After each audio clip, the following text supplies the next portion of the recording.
It all leads to this moment. It started with stepping out and discovering what you're capable of. Planning your future while learning, serving, and getting a real collegiate experience. Because the place you start can change everything. Itawamba Community College. You belong here. Are you in the market for a new or used vehicle? Look no further than Metro Ford. We have an incredible selection of F-150s, Explorers, Broncos, and so much more. Whether you're looking for a rugged truck for the job site or a family-friendly SUV, our expert team is here to help you find the perfect vehicle to fit your lifestyle and budget. And with our streamlined financing process, getting behind the wheel of your dream car has never been easier. Stop by today and experience the Metro Ford difference. We're conveniently located at 1000 Barnes Crossing Road in Tupelo. Online at MetroFordAutoSales.com. That's MetroFordAutoSales.com. Welcome back, ladies and gentlemen, as we get set here for Game 2 between ICC and East Mississippi. As it would be Saussure, Bourgeois, and New Bern scheduled up here. And the circle for ICC is Montgomery. And her first pitch is in there for a strike, and it comes your way at 4:06. That's a 4:06 guaranteed bank opening pitch here in Game 1. Coach Andy Kirk's on the road. He's got some soccer to go watch tonight. Going to go support the grandkids. That pitch in there for strike 2. So Adam Gore, Michael Upton here in the ICC Alumni Association and Foundation broadcast booth. Michael, let's talk about some of your Bank Oklahoma keys to victory. Well, obviously you've got one of the best pitchers in the country with Ramsey Montgomery in the circle, and she came out quick with 2 strikes on this first batter. She can dominate any team, and the offense was so hot in Game 1. If you compare those together, they give her the run support with the strikeouts that she can record. It should be another easy victory for the Indians. There's going to be a ground ball to the third baseman. Takes her time, throw over, and that'll be an out to start the contest. 5-3 for those of you scoring at home. Those keys to victory being brought to you by Bank Oklahoma, John Herod, and all the fine folks out there at Bank Oklahoma. Proud to sponsor today's action here on the ICC Sports Network. This is Bourgeois now coming to the plate. She's playing second base here in Game 2. So switch from Game 1 where she played shortstop. She and Saussure switching spots. That pitch in there for a strike. 0-1 is the count. We'll give you today's Tupelo Coca-Cola Bottling Works starting lineups in the exchange of the inning. As 0-1 is the count. Check swing, foul ball. Now 0-2 will be the count here on the second baseman. She went 0 for 3 in Game 1 this afternoon. She struck out twice and grounded out to short to end the game. East had a pretty strong start to the game. Just couldn't get some timely hits to push some runs across. As there's a swing and a miss for strike 3. Clutch Renaissance Bank strikeout there, first of the game for Montgomery. 2 away now. And this is going to be New Bern coming to the plate here. She's playing third base here in Game 2. She was not get a hit in Game 1. She had her fielder's choice that she reached on and was left on base, and she struck out swinging. That pitch outside, missing for a ball. 1-0 is the count. Don't know if we have very many listeners that tune in to our ICC hour each Tuesday at 1 o'clock on Super Talk Mississippi, 101.9 FM. But Ramsey Montgomery will be our guest for that show the Tuesday after Good Monday. Had a chance to sit down and interview her and Coach Owens, and very interesting story. And for those that don't know, Ramsey is not only a stellar pitcher here, but she's a member of our OTA program, a 4.0 GPA in a very, very tough program. And we'll talk about that and more, part of the ICC Hour on Tuesday. And Ramsey is going to show a little bit of that high IQ and let the ball go foul. And now the count will go 1-2. Right on cue right there, as I was talking about how smart she is. She noticed the ball looked like a Jim Ingram sand wedge, hit the ground, and ran back about 10 foot to go foul. Yeah, that is a lot of confidence in knowing the game and as a pitcher, knowing what that ball is going to do when you can see it spin that way, to not rush, freak out, and try to throw that down to first. So 1-2 now is the count here. Pitch on its way, and that one just missing low, even things up now at 2-2. If New Bern were to reach, it'll be Fralix, the right fielder, up next here for East Mississippi. ICC trying to get a 3-up, 3-down inning to go here. See if they can carry some momentum over for that 17-0 win in 5 innings in Game 1. That pitch fouled off. We'll stay at 2-2. Nice swing there by New Bern, knowing that she has to protect against a pitcher like Montgomery. Just gets a piece of that one, fouls it off to the right corner. So the count will stay 2-2. New Bern battling at the plate here. Pitch on its way. Grounder is foul, so a nice little at-bat going here for New Bern, trying to find a way on here with a 2-2 count. Well, if you're East Mississippi and you saw the promising start in Game 1 and you saw it all fall apart there in the middle of Game 2, somebody's got to be a spark for you, get on base, and give you some confidence. 2-2 pitch coming from Montgomery. This one hit and just foul down the left field line. Foul by inches there. So maybe a little bit of too much of an over-adjustment after a few foul balls going down the first base side. That time turned on it, pulled it down the third base side. So we'll stay at 2-2 here. We're in the top of the first, Game 2 here between ICC and East Mississippi. And that pitch just missing high there, boy. Borderline pitch not going the way of Montgomery. Goodman turns back, asks the umpire for clarification. He said it was up a little. So 3-2. Pitch coming here from Montgomery. Popped up. Third baseman calling everyone off, and they do get that 3-up, 3-down inning out of East Mississippi to start this one. We're going to take in real quick and hear about today's Tupelo Coca-Cola Bottling Works starting lineups. Michael, introduce us to today's starters. All right, let me get you started with the visiting East Mississippi Lions. Leading off is Olivia Socher in the shortstop position for this game. She's followed by,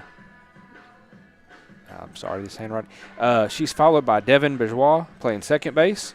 Then New Bern at third. Fralix bats fourth in right field. Mitchell, who was your pitcher in Game 1, is playing first base and batting fifth. Price is playing left field. Bulwer is your designated player in this game. Sturgeon catching and batting in Game 2 in the 8th position. And then batting ninth for the Lions will be Stewart in center field. Ali Bennett is your pitcher and in the flex position for the Lions. That is your Tupelo Coca-Cola Bottling Works starters there for East Mississippi. Now let's take a look at today's Tupelo Coca-Cola Bottling Works starters for ICC. ICC and Coke, now that's a winning combination. Today, Game 2 lineup for ICC, very similar to Game 1, just a couple of changes at catcher and pitcher. Leading off is going to be your center fielder, Elena Dawsey. She'll be followed by the left fielder, Victoria Fields. And batting third, your catcher in Game 2, Zoe Goodman. A.B. Marley, your first baseman, is batting cleanup in the fourth spot. Ella Duhan bats fifth and plays second base. Luke is your designated player again in this game, batting sixth. Batting seventh is your third baseman, Taylor Shands. Graceland Snell, the shortstop, bats eighth. And Skylar Partlow in right field bats ninth. Your pitcher in the flex position for ICC is Ramsey Montgomery. And that is today's Tupelo Coca-Cola Bottling Works starters for both squads here in Game 2. That first pitch is going to miss low and outside for a ball. This is Dawsey, the center fielder, at the plate here for the Indians. That pitch in there for a strike. Didn't get a chance to talk about the stats for Montgomery in the top part of the inning, but let's take a look at the pitcher here, Bennett, for East Mississippi, and take a look at some Sam's Town market stats on her. She comes in today with a 6.83 ERA, a record of 3 wins and 8 losses in her 14 appearances. She's given up 54 earned runs. She's walked 25 and struck out 19. Those stats being brought to you by Sam's Town Market, located right there in the heart of Manatachee. It's grilling season, and no better place to go by and pick up some supplies and meat for your grill is out there at Sam's Town Market. That pitch missing outside for a ball. 2-2 now is the count here to Dawsey. Dawsey was 1 for 2 in the first game with an RBI single, a walk, a run scored, and also struck out as well. So we'll have to guard the dish here with the 2-2 count. And that one missing, so now the count will go full at 3-2. That's what you want out of this leadoff batter. Get a lot of pitches on Bennett. Let folks kind of see what she's got.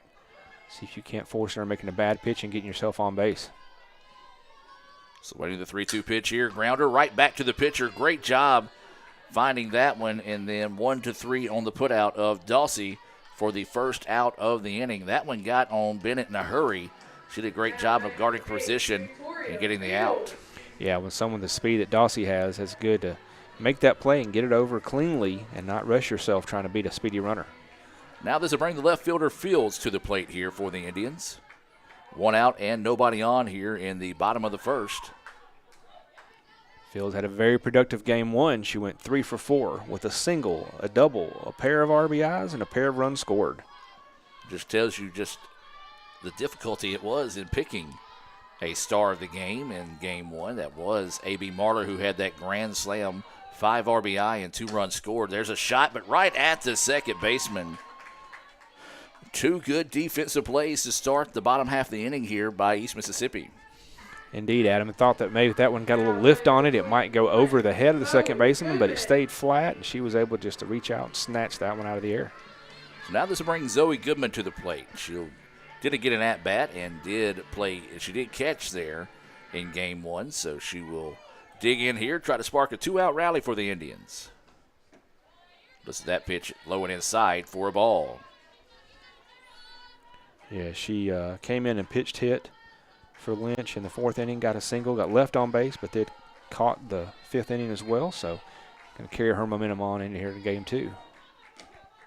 That pitch framed up nicely that time. 1-1 now is the count. So 1 ball, 1 strike, 2 outs, nobody on here. Bottom of the first inning, no score. That pitch runs high and inside. 2-1 now is the count. Allie Bennett, a sophomore out of St. Patrick High School in Perkinston, Mississippi. So out of the Gulf Coast area. There's a grounder, second baseman. Backhands, throws over in time, 4-3. 3 up, 3 down. Both teams go there in the first. We'll take a break and be back with more right after this on the ICC Sports Network.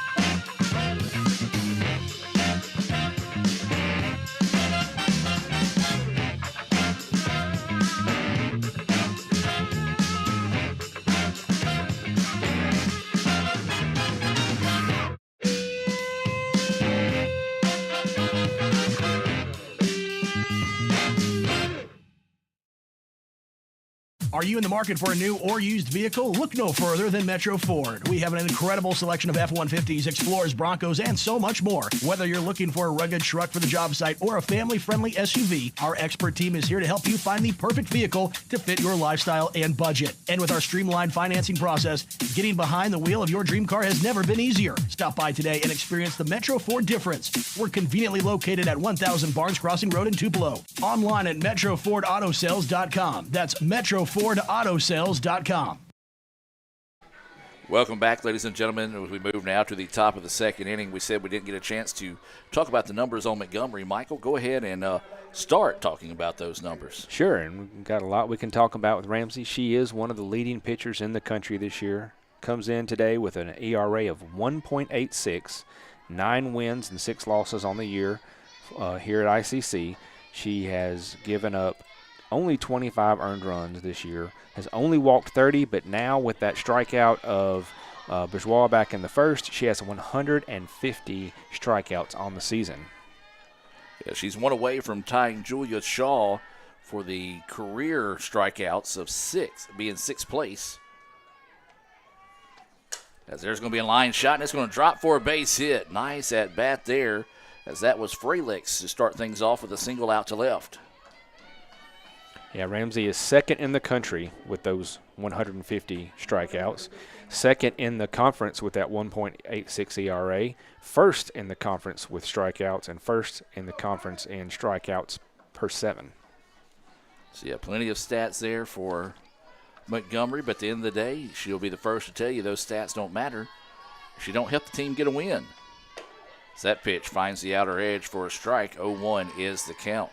We've seen that competitive spirit that you're speaking of in times in the year where, you know, she knows what it means to, you know, be a leader on this team, and she's not got a chance to give her all. You know, you can see it.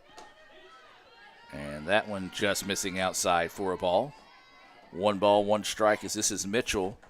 She was the pitcher in game 1 playing first base. She was also the pitcher of decision in game 1. 1 ball, 1 strike, no outs. Fouls this one back off the netting. 1-2 now is the count. Going back to Ramsey, this past Saturday, talking about season records, she moved into 3rd place when she passed Emily Robinson when she got to 147. As you said, in career, she is chasing Shaw at just 1 behind her at 151. This pitch popped up, back and out of play, and we'll stay at 1-2. That 3rd place in the season, she's only trailing the leaders who were tied at 168. So still half of a conference season to go. Easy to see that she could possibly catch up and maybe even pass those there. So the 1-2 pitch. And nope, just up high. See the dog in the background there? That's our 4-legged friend that chases down the foul balls. We're going to try to, when we can kind of get things situated and figured out, kind of feature the dog in a game one day, get some video of it. And so there's going to be a ground ball. This one could be a Little Caesars double play. No, instead the ball goes into the outfield.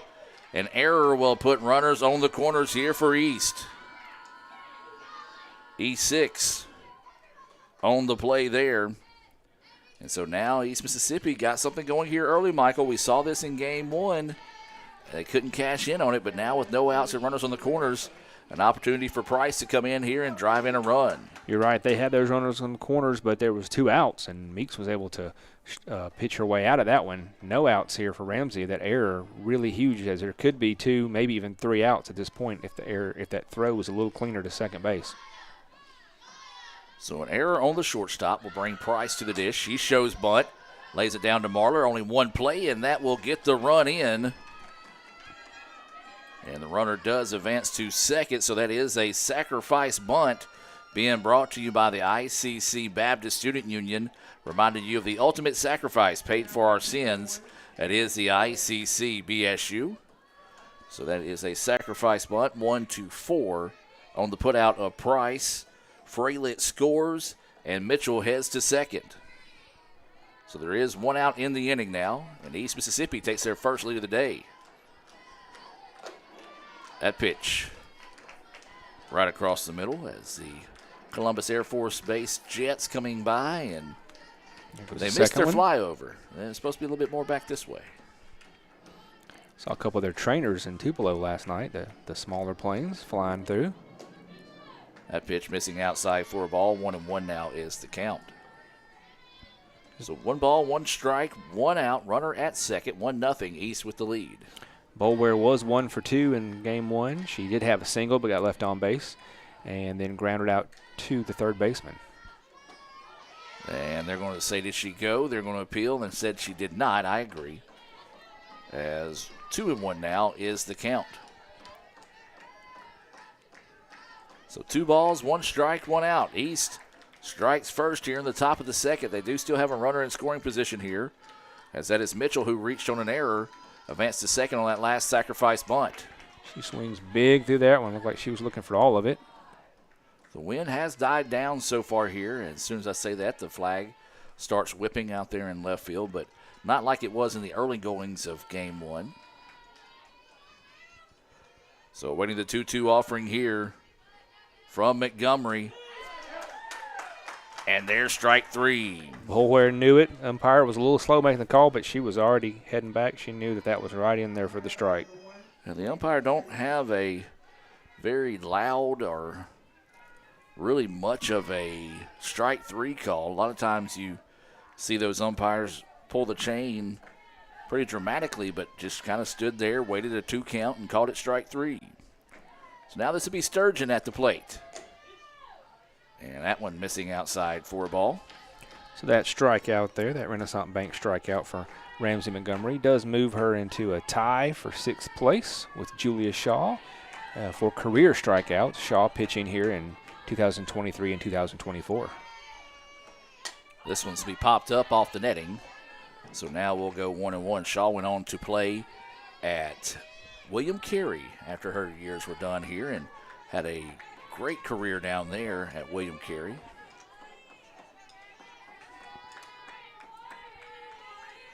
Of course, Julia was a twin and always had a little fun calling her sister's name, and it would catch her off guard because a lot of times she'd be like, "No, I'm Julia," and then she realized, "Of course, messing with me." That pitch missing outside. 2-1 now is the count. There is 2 outs and a runner at second. Sturgeon, who is catching here in game 2, is at the plate. And that pitch missing low, so now the count will go 3-1.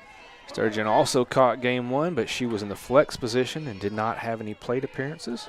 So we haven't shared any numbers on her for the year. She's coming in, has 3 RBI and 6 total base for her team on 5 hits. That pitch in there for a strike. Now the count goes full at 3-2. 3 balls, 2 strikes, 2 outs. Ramsey looking for the exit here. East has already put 1 run on the board, trying to find another one. And there's strike 3. The 3rd Renaissance Bank strikeout of the game, and Ramsey takes over the number 6 mark on career strikeouts here at ICC. But much like the Indians did in game 1, East Mississippi cashes in on an error and scores a run there in the top of the 2nd. We'll take a break, hear a few words from our sponsors, and be back with more right after this. This broadcast is being brought to you by Renaissance Bank, Metro Ford in Tupelo, Little Caesars, Guaranteed Bank in Fulton, Tupelo Coca-Cola Bottling Works, Max Home, Bank Okolona, the ICC BSU, Samstown Market, the ICC Wesley Foundation, the ICC Alumni Association and Foundation, your Itawamba County State Farm Insurance Agent, Brandon Poland, and thanks to donations to the Sports Information Indian Club from viewers like you.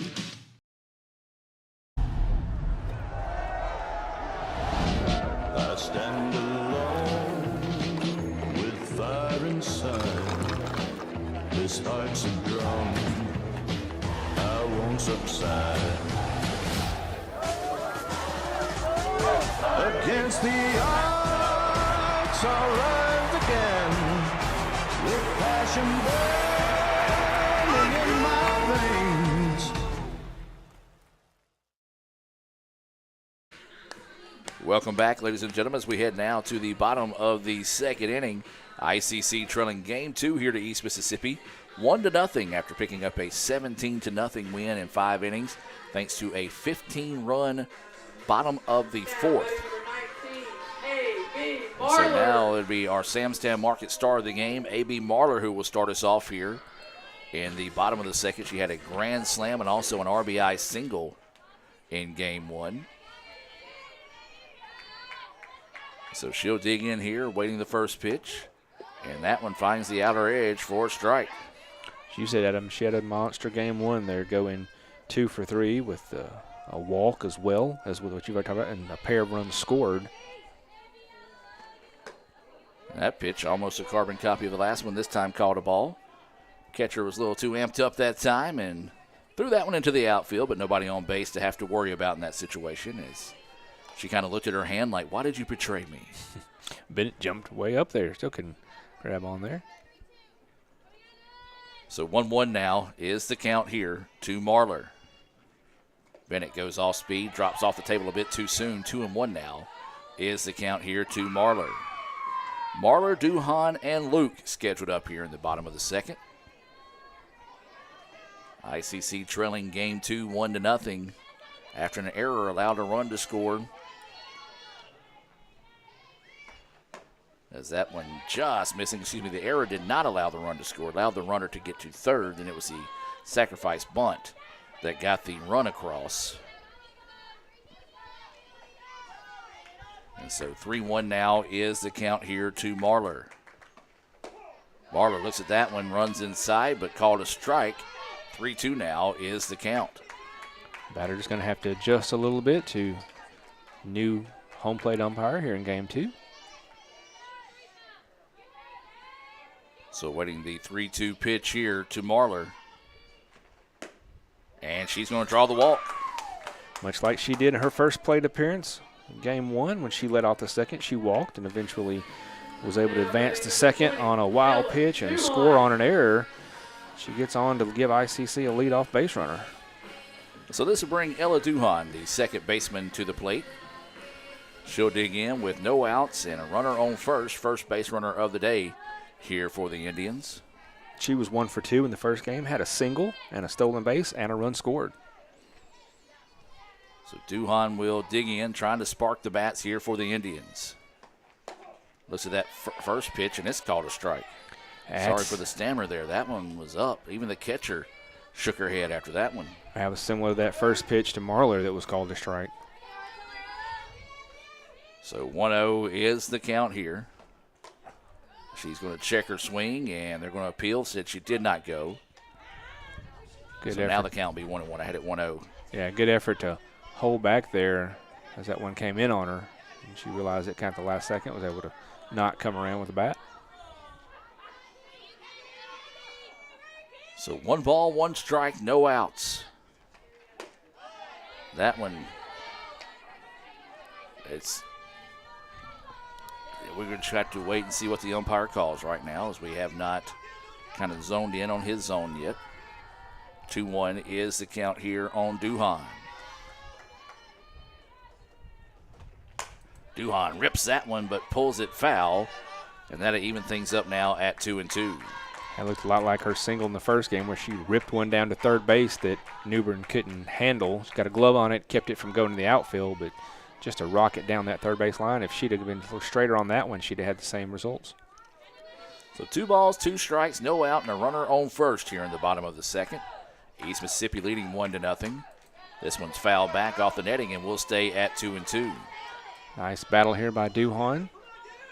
As Marlar had a battle as well, so number of pitches these two leadoff batters here in the second inning getting to look at. So Bennett taking her time now, regathering herself, working with a 2-2 count, runner at first. There's going to be a liner. It's going to get through. A nice job at bat there by Duhan. Yeah, she tried to put one on the outside of the corner plate. Duhan recognized that off speed, went out and got it, and just drove it up the hole there. That's saying a lot getting by Bourgeois, because she has been solid so far here. She made a great play on a line drive to Rob Fields. It probably would have been an extra base hit. And so that's going to be now runners on first and second here, and this is going to bring Luke to the plate. Still no outs here in the bottom of the second. ICC trying to answer back with the 1 run they gave up in the top half of the inning here. Luke looks at that pitch outside for a ball. Luke reached base twice in game 1, but did not have an official at bat. She walked and reached on an error. So she will dig in here. Runner in scoring position, RBI opportunity here for Luke. That pitch called a strike. 1-1 now is the count. Well, right now, kind of judging by the sporadic strike zone, which we had both ways, folks, not calling it True. one way or the other. It looks like the home plate umpire likes them up more than he likes them low, as that pitch is going to be fouled off, 1-2. As those, I guess you can say, the across the letter strikes probably has a little bit of about a half an inch to an inch up over the letters, and you're going to have to be just a little bit above the knees, if not midway through the hips or midway through the thighs to get the strike in the basement. That pitch outside for a ball. 2-2 now is the count. Likewise, the right-handed batters are going to have to watch that inside pitch because he's been very generous on the inside to the right-handed batters. So the count goes 2-2, no outs, runners on first and second. This one fouled off. Nice job, as you talked about, Michael, there. That pitch running inside. Not a lot she can do with that other than foul it off. But still, recognize that, make contact, foul it off, keep your at-bat alive. Don't allow the umpire to take your at-bat away from you there. So the count sits at 2-2, no outs. Runners at first and second. Indians trailing East Mississippi 1-0 here in the bottom of the second in game 2. Big swing and a miss, and that's a Renaissance Bank strikeout. A big one there for the first out of the inning. First one of the day for Bennett. So now with one out, this is going to bring Taylor Shands to the plate. Shands will dig in with runners at first and second. It was a 3-run home run she had in game 1. She did. 1 for 2 with a 3-run home run. Part of that big 4th inning, the ICC scored 15 runs. That pitch, that inside corner for a strike. 0-1 is the count now. Indians trail this one 1-0, trying to climb back in this one in game 2. East trying to earn a split on the afternoon. That pitch outside for a ball. 1-1 now is the count. ICC, if you're just now joining us, picked up a 17-0 win in 5 innings in game 1 after pushing 15 runs across the board in the bottom of the 4th. Shands early on that one fouls it off. Now the count goes 1-2. That was one of those pitches that was going to cut inside, and like you said, she got just ahead of it. Now, of course, we're looking back at game 1. East Mississippi had their opportunities in that first 2 innings. Loaded the bases in an inning, left them stranded, had runners on the corners. So they left 5 runners for those in scoring position. You get at least 2 of those, maybe even 3, and you never know how the complexity of that game changes. That pitch high and outside, 2-2 now is the count. Yeah, nothing is a given in any game, in any situation. Pitch by pitch, inning by inning, it can change drastically. So 2 balls, 2 strikes, 1 out. Shands fouls that one off, keeping the at-bat alive here. Trying to battle. See if they can find a way to push across that tying run here after giving up a run in the top part of this inning. Sun's starting to peak now. You tell the season has changed because usually the sun is more towards center field. Now it's towards right center and much more difficult to kind of hide from it over here. 2-2 pitch. Blistered and a grab over at first and not in time to get the double play, but what a heck of a play over there at first base by Mitchell. Caught that one about just below the knees and nearly turned that into a Little Caesars double play. Yeah, equally good effort there by Duhan to recognize that, because she tends to have a good lead with her speed and able to dive back in before Mitchell could turn around and get back to the bag. Yeah, not only does she make that play, she probably cuts down 2 runs on that hit. So now there's 2 outs. And that pitch across for a strike, as this is going to be the shortstop Snell at the plate here for the Indians. She was 1 for 2 in game 1, had a double that she later scored on as part of that big 4th inning. So Indians trying to spark a little bit of a 2-out rally here, trailing 1-0 in the bottom of the second. Snell looks at that pitch, holds off on it. 1-1 now is the count. Catcher having a little bit of a conversation with the home plate umpire.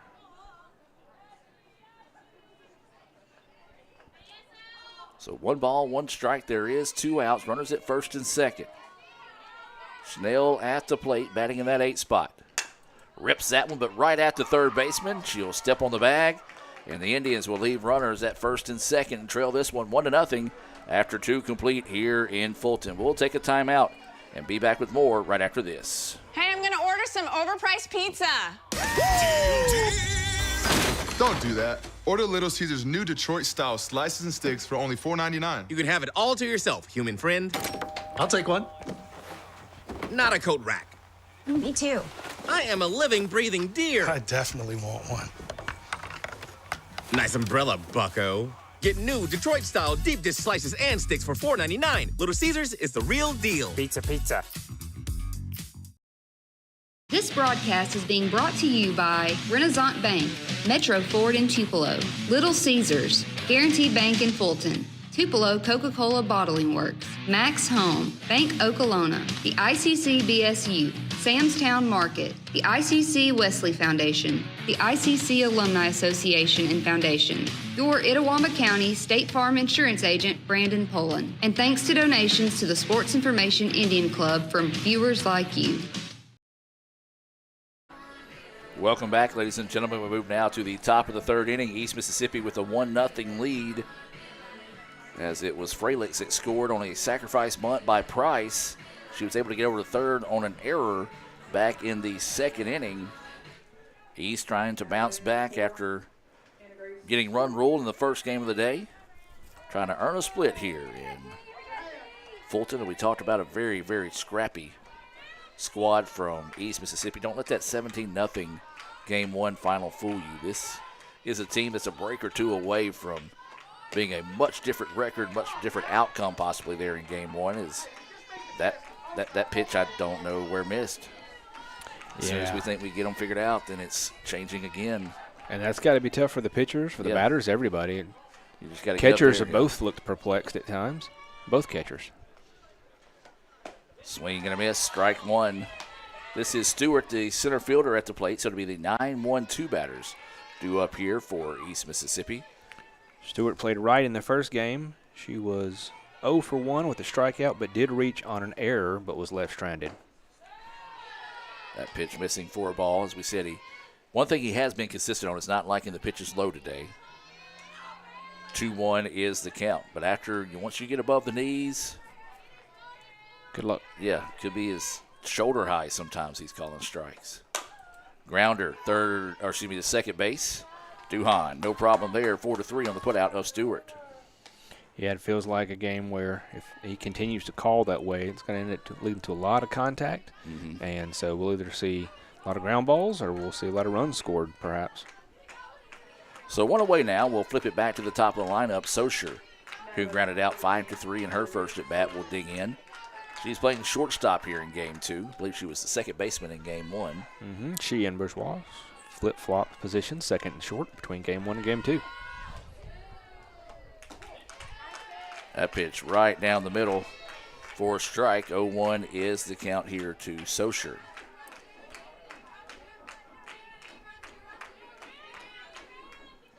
So no balls, one strike, one out, nobody on. That pitch runs high. 1-1 now is the count. Another thing that's going to be challenging if these pitches are all over the place is kind of gets hard to make batters chase things because, you don't have a tight defined zone there. So waiting the 1-1 pitch. And that one close enough to the outer edge for a strike. 1-2 now is the count. Again, we kind of have to wait to see what he's going to call sometimes. But, as you say, you play on and adjust. 1-2 pitch, grounder. Third baseman can't get to it. Shortstop finds it. Throw across the way is in time. What an effort. Snell goes over, backhands that one after Shands can't reach it, and AB reaches out, snags it just ahead of the runner. Technically 5-6-3 on the putout, but a heck of a throw across the way for the second out of the inning. Snell showing off the cannon, and a good stretch over there by AB at first to get the out. That pitch missing low for a ball. 1-0 is the count. This is Bourgeois at the plate, the second baseman. She struck out swinging in her only appearance so far here in game two.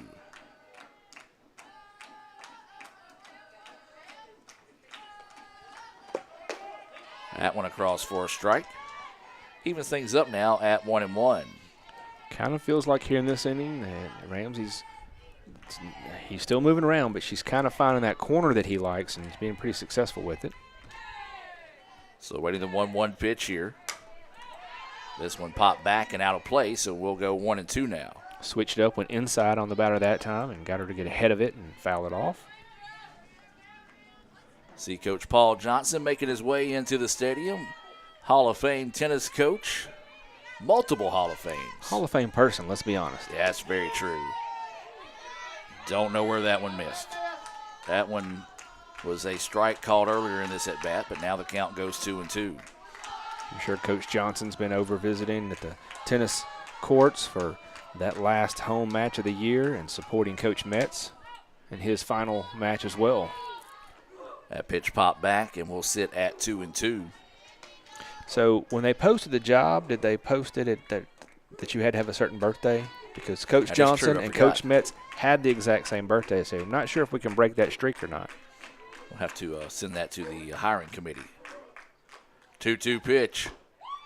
And that one missing low. 3-2 now is the count.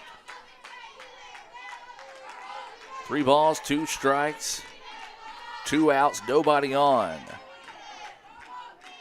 Ramsey trying to get a 3-up, 3-down inning here out of the Lions. He's trying to extend the inning with a hit. And instead, there's strike 3.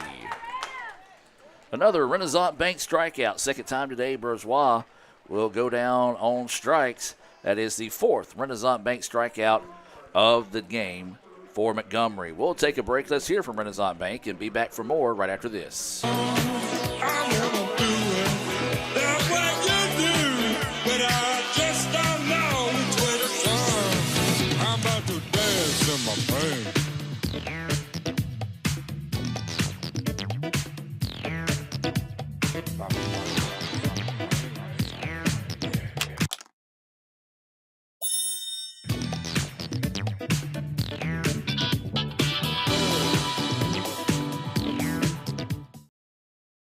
Are you in the market for a new or used vehicle? Look no further than Metro Ford. We have an incredible selection of F-150s, Explorers, Broncos, and so much more. Whether you're looking for a rugged truck for the job site or a family-friendly SUV, our expert team is here to help you find the perfect vehicle to fit your lifestyle and budget. And with our streamlined financing process, getting behind the wheel of your dream car has never been easier. Stop by today and experience the Metro Ford difference. We're conveniently located at 1000 Barnes Crossing Road in Tupelo. Online at MetroFordAutoSales.com. That's MetroFordAutoSales.com. Welcome back, ladies and gentlemen. Going to head to the bottom of the third. East Mississippi leading game 2, 1-0 here. Trying to earn a split this afternoon here in Fulton. As it'll be the 9-1-2 batters due up. Partlow, then we'll flip it back to the top, and Dawsey and Fields for the Indians. Partlow had an effective game 1 in right field and at the plate. She had a single and a walk, scored 2 runs, so both of her plate appearances led 2 runs scored. This is still Bennett in the circle here for East. That pitch high and outside for a ball. She's pitched well, only given up 1 hit. She struck out 1 and has not let a ball leave other than the single that got through on a ground ball. True. There hasn't been anything hit hard to the outfield so far here through 2+ innings. That one's going to be a foul ball down the left side, and now the count even up at 1-1. She has walked 1 to go along with that 1 strike, and that was a full count battle with Marler to lead off the second. It's one of those where you hope you can get some edges, but didn't quite get them because you don't want to give Marler much to swing at in those situations, as she had that grand slam in game 1. So waiting the 1-1 pitch here. That one missing low and outside. 2-1 now is the count.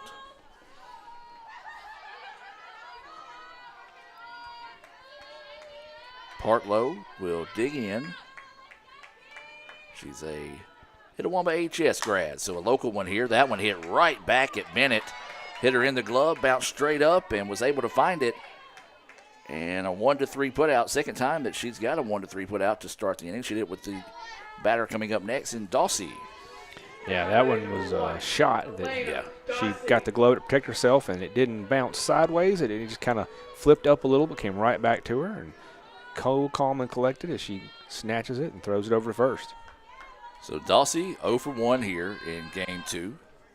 He's going to dig in and try to spark the bats here for the Indians. That pitch called a strike. 0-1 is the count. This would be one of those games, if, Coach Kirk was here, we could, kind of talk to him about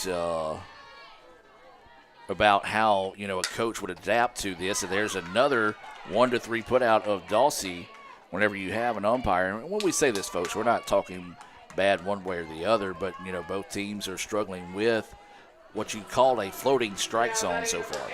Indeed, especially compared to the pretty consistent and even one from the umpire in game 1 that allowed the pitchers to attack it how they felt they wanted to. Batters kind of knew where they want to. But in game 2 here, it's kind of a pitch-by-pitch contest. So quickly 2 away now, as this is going to be Fields at the plate. Takes that pitch for a ball.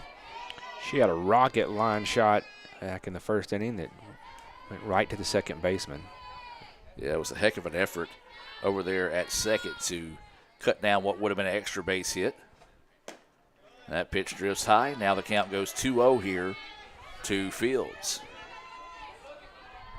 Well, Buddy Wayne was here for game 1. Now he's back home watching here at game 2. Appreciate Buddy Wayne checking in as always, supporting the softball team here.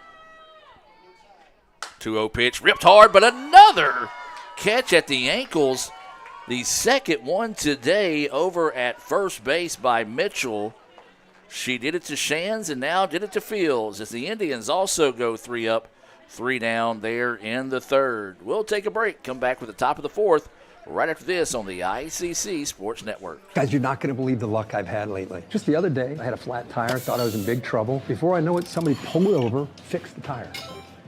Oh, that's not luck, Kirk. It's because That's not the only thing. How about when I'm in a studio, drop the cell phone, bang, shatters completely. Guy hands me a brand new cell phone. Yeah, Kirk, that's because you have Renaissance Rewards Extra. Yeah, roadside assistance, cell phone protection, coupon straight to your phone. And another discount with Renaissance Rewards Extra, Mr. Herbstreit. Life's just easier when you have Renaissance Rewards Extra. Hey, I'm gonna order some overpriced pizza. Don't do that. Order Little Caesars new Detroit-style slices and sticks for only $4.99. You can have it all to yourself, human friend. I'll take one. Not a coat rack. Me too. I am a living, breathing deer. I definitely want one. Nice umbrella, bucko. Get new Detroit-style deep dish slices and sticks for $4.99. Little Caesars is the real deal. Pizza, pizza. Welcome back as we now head to the top of the fourth inning. ICC still trailing this one 1-0. And what's been a pitcher's duel so far here, and odd to say that because it's been an interesting strike zone behind the plate, but both pitchers taking advantage of it so far. That pitch in there for a strike. 0-1 is the count. The only difference in the game right now is that error back in the second that allowed the runner to get over to third, and a sacrifice bunt that got the run home. There's going to be a ground ball, and it's going to go up the line and just drifts foul as AB got to it. That's probably the longest I've seen a ball track down the... Straight down the line? Yeah, straight down the line. But it did stay right before she made contact. So this is Newbern at the plate. She popped up to the third baseman to end the first. Working with an 0-2 count here. That pitch outside for a ball, 1-2 now, is the count. Ramsey pretty effective in the circle so far. 4 Renaissance Bank strikeouts, pushing her season total to 153.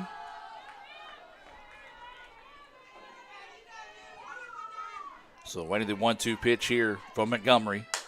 This one hit. Center fielder is going to come in and make the play for out number 1.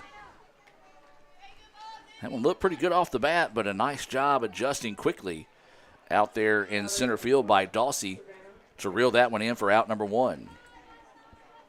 Now here comes trouble. This is Fralix, the only hit of the day so far for East Mississippi.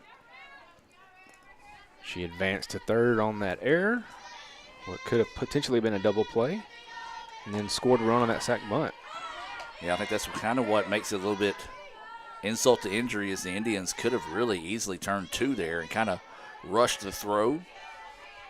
Ended up out in right field, and kudos to East Mississippi. They were able to cash in after that mistake, and that's why they're up 1-0. That pitch missing low and outside for a ball. 1-1 now is the count. Got a final in baseball. East Mississippi wins game 1 by the final score of 10-5. So the Indians will look to rebound there in game 2. 1-1 pitch. It finds the corner for a strike. 1-2 now is the count. Again, this is one of those days where kind of like the Hines softball series. Depending on who was batting, on which side of the field was arguing or fussing about the strike calls. Swing and a miss for strike 3. Just not as many fans for East Mississippi as Hines had. Yeah, they brought a lot of folks on that Friday. They really did. So that's the 5th Renaissance Bank strikeout of the game. And now this will be Mitchell coming to the plate. She reached on an error in her only at bat, but my goodness, she has made 2 outstanding great catches right at the ankles to rob ICC of some base hits. Probably also cut down on that first one. Most definitely cut down on 2 runs back in the second. If she don't make that play over at first, right, that's going to easily score 2 runs and ICC be in the lead. So that first pitch missing low to Mitchell. 1-0 is the count. She was the pitcher of record in Game 1, playing first base here in Game 2. Hard hit ball. Second baseman can't find it. I'm going to give it a hit for now. Of course, we'll go back and check the stats, as that was hit hard and might have actually deflected off the glove of Ramsey as well. So we'll say a single. She had a range pretty far over. Yeah, I would say it was almost back up the middle. Again, I'm always kind of second-guessing myself because people say I'm way too mean with my errors. Is that pitch missing low for a ball? If you want to file way too mean, try running Game Changer for a travel ball team, and mamas and daddies think that you have robbed little Johnny on every hit. How is that not a hit? They would not let me run Game Changer. They don't like it, if you're honest. This pitch popped up off the netting. 1-1 now is the count. You know, that's a tough thing, too, because people do have different opinions on hits, errors. That's the reason why I always, at the end of the day, defer to our coaches and what they say, because, you know, swing and a miss there, strike 2.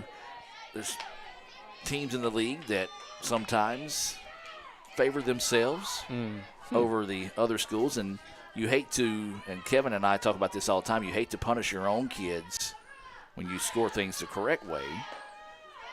And you know another team would be like, well, that'd be a hit for sure. So sometimes you have to think of it that way. Not bashing anybody out there. Not everybody. No, nobody does that. Yeah. 2-2. Perfect coaches and SIDs. Yeah. 2-2. This one fouled back. Nice job by Price finding a piece of that one. She got a perfectly executed sacrifice bunt to push across the run back in the second inning. As it was 1-4, or excuse me, it was not 1-4. It was, it's 3. Oh, it was 1-4. I have it as 1-4. Yeah, 1-4 on the putout. So it was perfectly executed down that right line. As that one missing outside, now the count goes full at 3-2. Yeah, they were expecting bunt, so AB crashed in and Duhan covered first, so that made it a 1-4 throw. So now the count goes full here. Indians looking for the exit. East trying to extend the inning here. Pitch on its way. Swing and a miss for strike 3. A clutch Renaissance Bank strikeout, number 6 on the evening, pre-evening for Montgomery. We'll take a break, see if the Indians can find some bats in the bottom of the 4th like they did in Game 1.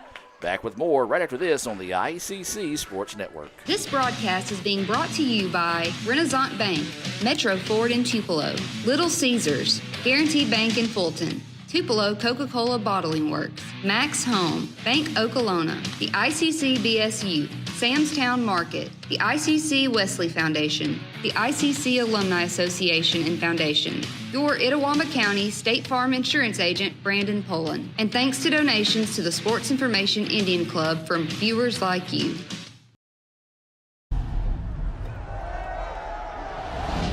I stand alone with fire inside. This heart's a drum. I won't subside. Against the odds, I'll rise again with passion burning in my veins.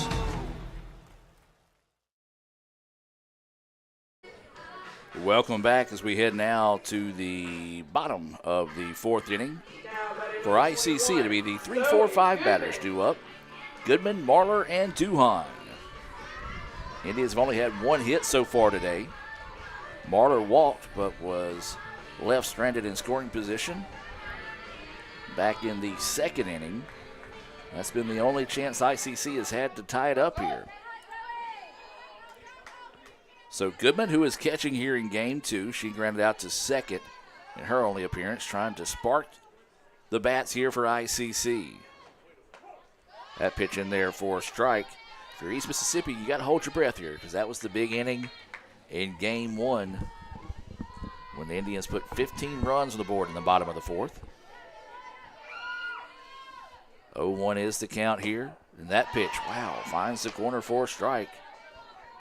Again, and good for Bennett because she's found that strike zone, but man, it's just finds his corner. Yes, that might be a better way to put it. Not the same, and almost not the same for batter. She's got to reach down, and another great play by Bennett. The fourth time today that she has got a 1-3 put out, and these have not just been small dribblers right back to the pitchers. These have been balls that have been barreled up and hit hard, and she has done a good job of basically just getting her glove down, knocking it down, not panicking, and tossing over for the out. Right. She's had to pick them off the ground. She's had them hit straight at her, and she has done a wonderful job of defensively in the circle. So now this will be A.B. Marler at the plate. That pitch was in the other batter's box. Good night. And called a strike.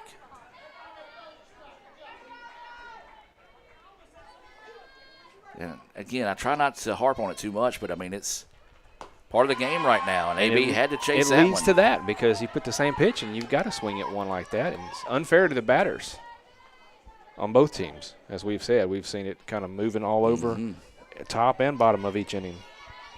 So 0-2 now is the count here to Marler. And that was the same spot as the very first pitch, and it's called a ball.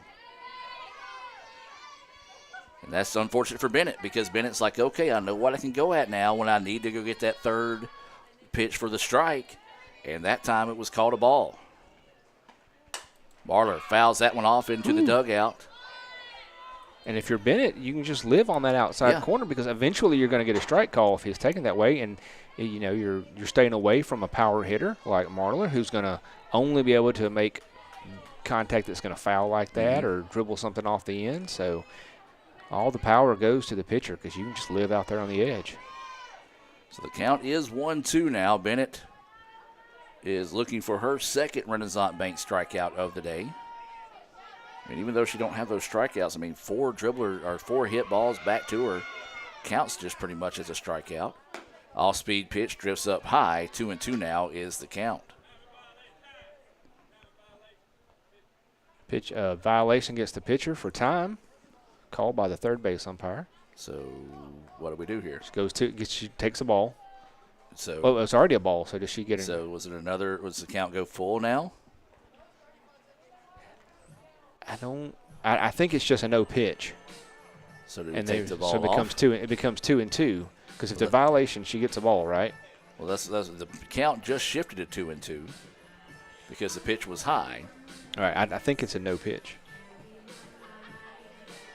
So had it been strike 3, it wouldn't matter. We'll see what the umpire shows here on the count in that situation. It didn't seem like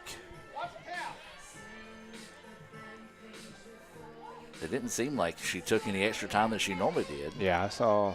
Unless she's just been flirting with disaster. He does have a little clicker or pocket watch in his hand, so he is monitoring that. And she fouls this one off. Well, again, waiting to see what the count is here. One of the fans asked him. He never showed, so we'll keep an eye on him here. I've got it at 2-2. The scoreboard's got it at 2-2. And I'm not going to show us. I don't believe he's shown a count so far in the game. Marler fights that one off, and that's going to be a single right back up the middle. Credit to A.B. just to fight those pitch locations, knowing that those pitches are going to be on the outside, gets a piece of one and drives it in that hole between the second baseman and the bag. We'll have a runner coming in this situation for ICC. This is going to be Morgan Green coming in to run. But you said it, Michael. It's one of those that she's got to protect. I mean, sometimes 2 or 3 inches, 5 or 6 inches off the plate. That first pitch was in the other batter's box that he called a strike. And you said it. You saw her lunge out for that one. that was out of the zone, but able to put a barrel on it and get it out to center field for the hit. Tried to mix her up. The previous pitch go inside. She got enough to foul it off, and so she guessed correctly that it'd go back to the outside and just lined up on that one. So with one out and the tying run at first now, Morgan Green entering to run. This is going to be Duhan, who's singled in her last at bat, and then she's going to be hit by a pitch. Well, it was due. It was due. She leads not only this team, but she leads MACCC and second in the country with her now 37th hit by pitch on the year. So did you mean that pun? Perhaps. Due for Duhan? She's due. So now the Indians trying to get something going here. One out, runners at first and second, and this is Luke, who struck out. Looks at that first pitch, high for a ball. Again, got to kind of pause on those. Outside where he's been calling it, but that one did drift too high. Tying run in scoring position here for the Indians in the bottom of the fourth. And Luke fouls that one off her foot, and that hurt because that rolled all the way out to shortstop. Yeah, try to go inside on her early to foul it, but it fouled straight down there off that foot. Left foot, I believe, lead foot. Rarely do you see the ball hit, and hopefully, maybe hit some of the side padding or something, the sole of the shoe to bounce that far out. That one caught a ball. Indians catch a break on that one. You hear the dugout with the parade of, just not sure. One of those, if there were a few more East Mississippi fans, probably would have heard them get after the umpire in that one. And there one on that inside. You said it, Michael. He's like that inside part of the plate. And now Coach Owens kind of come down. Yeah, as a right-handed batter, you've got to protect on those. Just foul them off if you have to. He's going to call it inside you. So 2-2 pitch coming here, and it's high for a ball. Now the count goes 3-2. Nice job by Sturgeon to catch that one as it was drifting up and away. Didn't allow any runners to advance. But ICC here with these two runners on need to take an advantage here. Luke finds some way to get on base. If I'm Bennett, I come back on that inside part of the plate. She does, but low. Ball 4. Her second walk of the day that she's offered to the Indians. So one out now, bases loaded here for ICC. And again, when we talk about bases loaded, we got to talk about our friends at Max Home. They have locations here in Fulton and Sulligent, Alabama. As if you're looking for a job, they're looking for you. MaxHome.com. We'll take a break and be back, see if we have a pitching change right after this. Guaranty Bank, formerly known as First American National Bank, is a proud supporter of ICC athletics. Visit gbtonline.com. Guaranty Bank. We're more than a bank, we're a community. This broadcast is being brought to you by Renaissance Bank, Metro Ford in Tupelo, Little Caesars, Guaranty Bank in Fulton, Tupelo Coca-Cola Bottling Works, Max Home, Bank Okolona, the ICC BSU, Samstown Market, the ICC Wesley Foundation, the ICC Alumni Association and Foundation, your Itawamba County State Farm Insurance Agent, Brandon Poland, and thanks to donations to the Sports Information Indian Club from viewers like you. Welcome back. No pitching change here for East. We do have a runner coming in for the Indians as Grantham will enter to run for Luke over at first base. But this is Taylor Shands coming to the plate. Swings on the first one, fouls it off, strike one. Very dangerous bat here at the plate for the Indians. She hit a line shot 3-run homer in game 1, the 4th inning. Would love to repeat that here, maybe a 4-run homer even. 4th inning of game 2. She was robbed of an extra base hit that would have pushed across 2 runs on an outstanding defensive play by Mitchell back in the 2nd inning. And she fouls this one off, so now she's behind the count 0-2. Pitched her inside twice and got her that ahead of both of those. That one fouled off herself like Luke did on the previous at-bat. So bases loaded here for the Indians. 1 out, 0-2 is the count here to Shands. Not a bad place to miss right there. 1, because you had a pitch to throw away. 2, because the umpire has called it a strike. You nailed it. So waiting the 1-2 offering here for Bennett. trying to settle things down here, see if they can find their way out of this inning with no damage done. Indians trail by 1. And that pitch, again, a borderline pitch going the way of the Indians. And people are saying, Gore, we're watching the game. That's not a borderline pitch. It is this game. It is this game. So 2-2 now is the count here to Shands. Bases loaded for the Indians. Shands fouls this one off. And we'll do it all over again at 2-2. Saw a pitch she liked there, but again, just a little bit ahead of it. Puts it into that visitor dugout like the first couple. So 2-2 is the count. 1 out. Bases full of Indians here in the bottom of the 4th. ICC trailing 1-0. Shands at the plate. Bennett in the circle. Delivers. Shands pops it up. Shortstop's giving chase and will make the play. They're going to try to tag up the runner. And no, she did not tag her. Ooh, and the other 2 runners advance on the throw home. So ICC gets the run in, and 2 runners still in scoring position. Boy, you talk about rolling the dice right there. I don't know if, and Coach is going to come out and talk to this one now. We saw it pretty good. She did miss the tag up here. She's going to come talk about it, but I don't know if Carson sent the runner or not in that situation. We'll show it again here for the viewers at home, but she did miss it. It was a good job kind of just dodging the run, so maybe asking if she never stepped out of the line.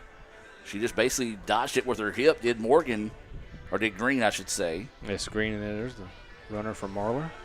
Runners did advance in that situation. So that's technically a sac fly. Oh, you're right, it would. And that sac fly being brought to you by ICC Wesley Foundation, reminding you of the ultimate sacrifice paid for our sins. That is the ICC Wesley Foundation. I don't know that we always say, you come to the ballpark, you're going to see something you've never seen before. Well, I have never seen a sacrifice fly to the shortstop. So now this will be batter here. Lynch coming in to bat with 2 outs, runners at 2nd and 3rd. That pitch high and inside for a ball. Lynch was your catcher back in game 1 for ICC. She was 0 for 1, but did reach on a fielder's choice.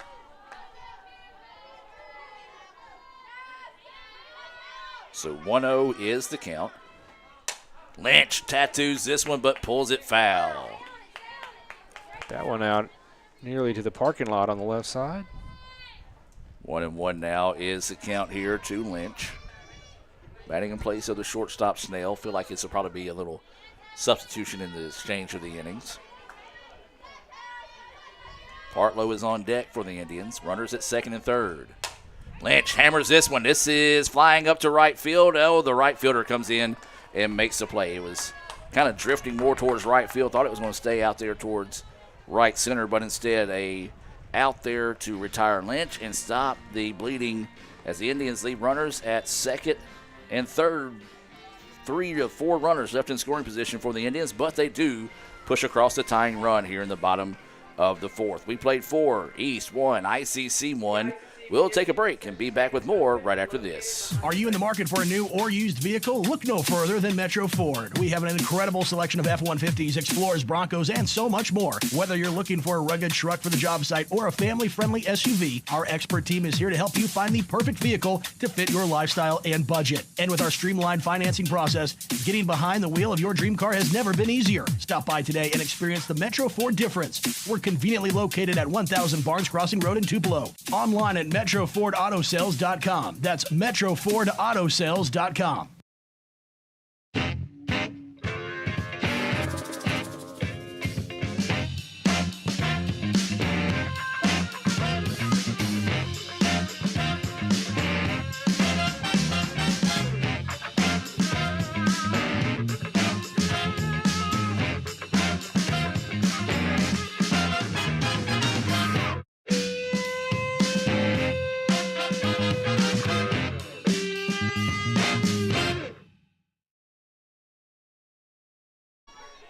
Welcome back, ICC. Roll the dice and tie the game.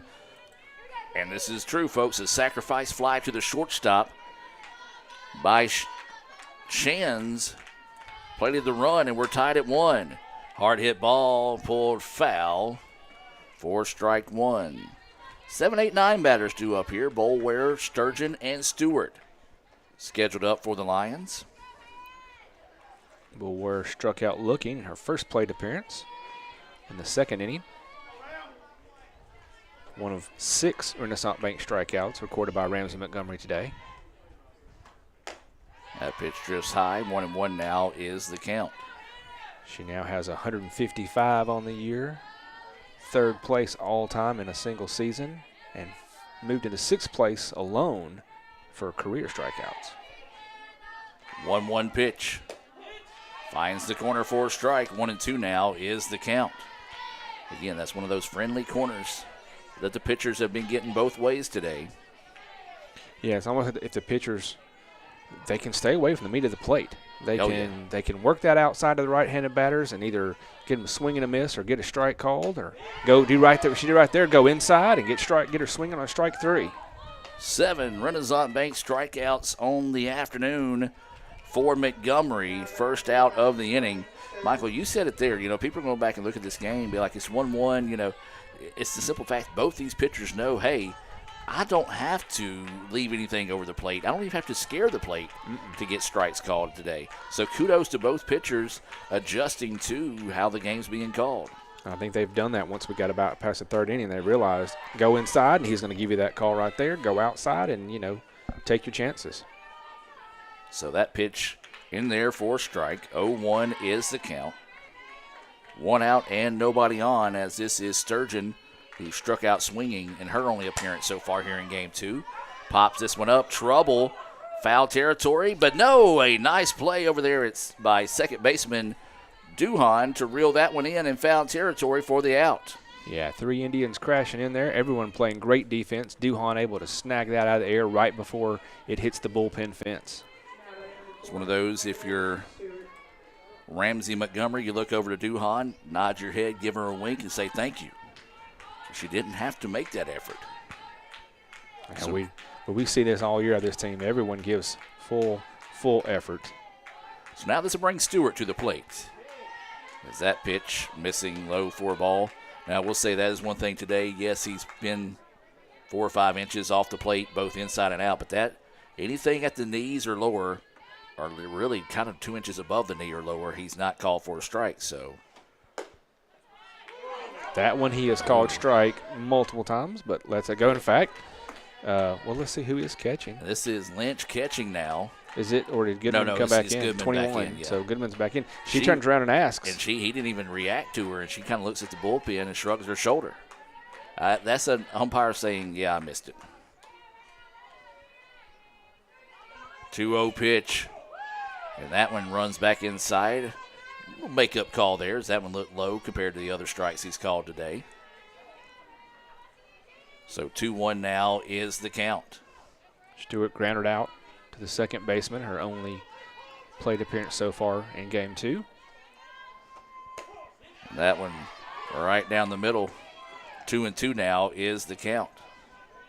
Yeah, as much as they can work those outsides, you can throw in a right down the middle every now and then and really confuse somebody because they're just not expecting it. So 2 balls, 2 strikes, 2 outs. Nobody on here for East. Ramsey gets the signal. Didn't necessarily like it and asked him to resend one here. 2-2 pitch. And there's strike. No. Adam, that was a strike, Adam. You were right. It was. Umpire called it differently, but don't feel bad. You hear a fan say be consistent, and I want to echo that not only for ICC but for East Mississippi as well. So waiting the 3-2 pitch here, and that's going to be a walk. So a nice job there by Stewart to adjust and draw the walk. First walk issued of the day by Montgomery. And right now, if you're Montgomery, you just kind of dig deep here. Good job by Goodman to kind of come out and talk to her pitcher here and say, hey, look, you struck her out twice. Didn't get the call. Don't get frustrated. Let's go get Socher here. She was robbed of a base hit in her last play by a great throw by the shortstop Snell. She's grounded out twice. Technically, it was 5-6-3 as the ball was deflected off the third baseman's glove there in the last at-bat. She's also grounded out 5-3 in her first at-bat. That pitch down the middle for a strike. 0-1 is the count. But she is pulling things down to that third base area here in game 2 against Montgomery. So hopefully Shands is ready. Mike can turn one of those little Caesars double plays here. Swing and a miss. Actually don't need that double play. There's 2 outs in the inning. Oh, yeah, you're right. But it would be nice if we did need it. But you get the easy force out there. But nice job there by Montgomery. She doesn't do too many of those off-speed rise balls, spinning pitches. It's not her forte, but right there gets her swinging at one. And there's strike 3. You got to be kidding me. Let's go back and look at that one again. And Socher, just a victim of. You got to feel bad for Socher there. I mean, that one's in the other batter's box. And it's just unfortunate. But these teams are having to play it. I will say that. It's been questionable today, but it's been consistent. And as Steve Diffie down at Holmes likes to say, as long as they're consistently inconsistent, that's all that matters at the end of the day. Don't go anywhere, folks. We got a good one brewing here. 1-1 after we head to the bottom of the 5th. Back with more right after this on the ICC Sports Network. Guys, you're not going to believe the luck I've had lately. Just the other day, I had a flat tire, thought I was in big trouble. Before I know it, somebody pulled it over, fixed the tire. Oh, that's not luck, Kirk. It's because That's not the only thing. How about when I'm in a studio, drop the cell phone, bang, shatters completely. Guy hands me a brand new cell phone. Yeah, Kirk, that's because you have Renaissance Rewards Extra. Yeah, roadside assistance, cell phone protection, coupon straight to your phone. And another discount with Renaissance Rewards Extra, Mr. Herbstreit. Life's just easier when you have Renaissance Rewards Extra.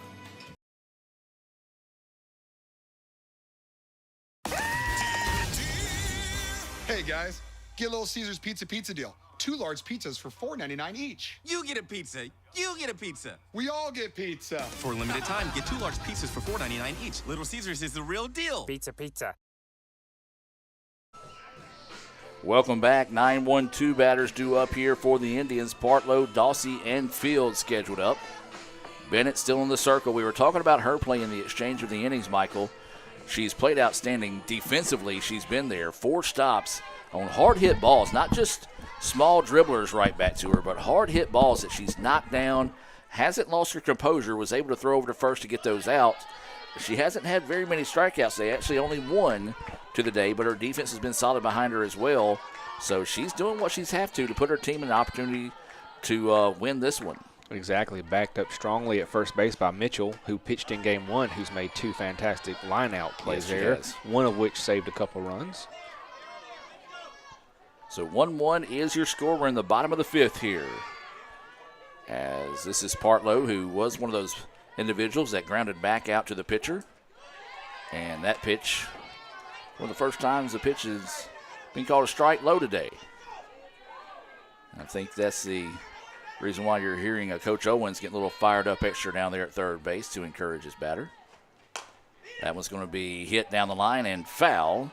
So now the count even up at 2-2. Just tried to reach out and slap that one that was on the outside corner and just chopped foul there. So 2 balls, 2 strikes, no out. Partlow starting us off here in the bottom of the 5th. 1-1 is your score here in game 2.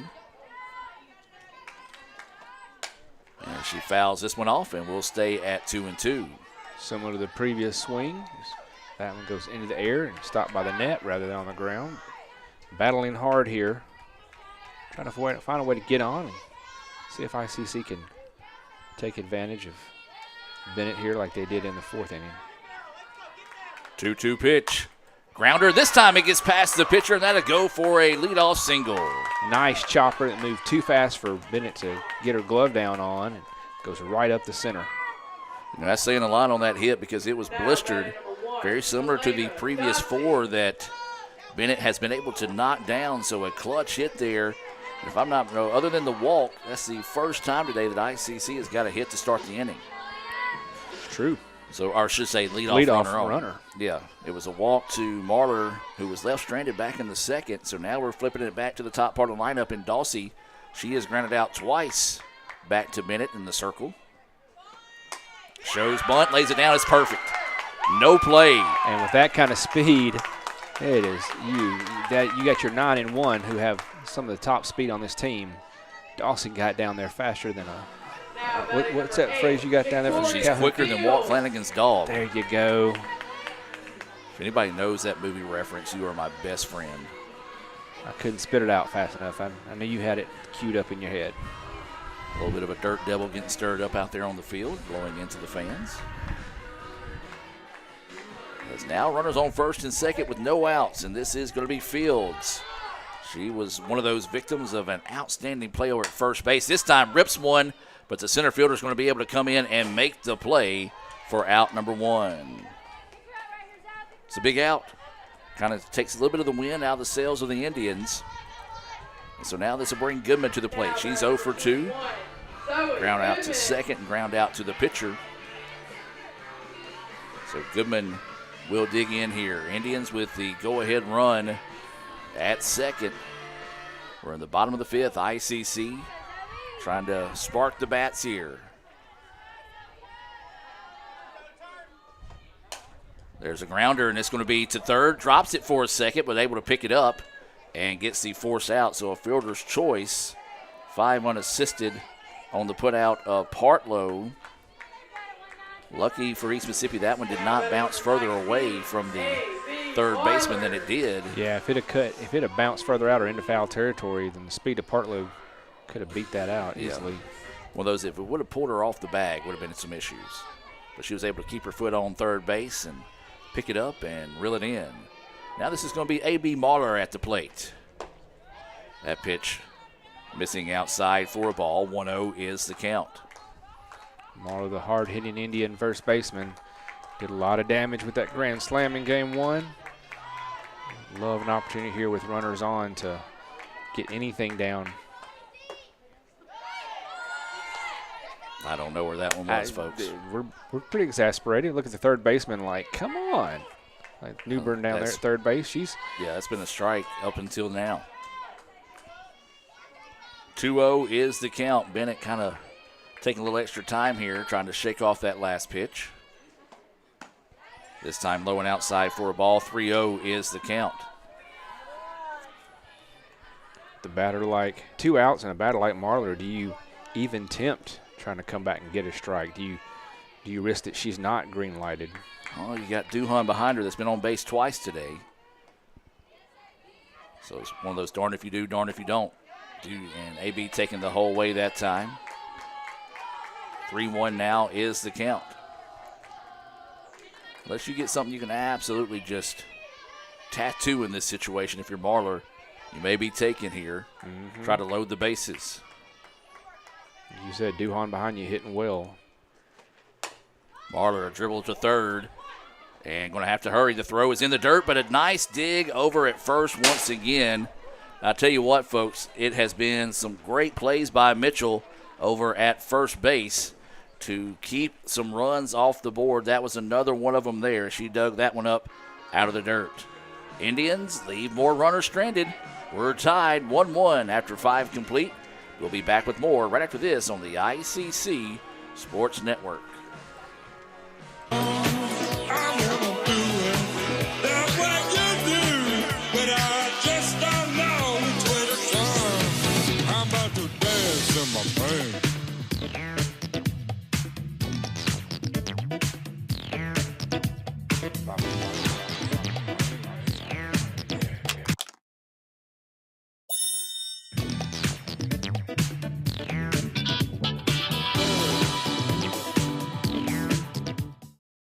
This broadcast is being brought to you by Renaissance Bank, Metro Ford in Tupelo, Little Caesars, Guaranteed Bank in Fulton, Tupelo Coca-Cola Bottling Works, Max Home, Bank Okolona, the ICC BSU, Samstown Market, the ICC Wesley Foundation, the ICC Alumni Association and Foundation, your Itawamba County State Farm Insurance Agent, Brandon Poland, and thanks to donations to the Sports Information Indian Club from viewers like you.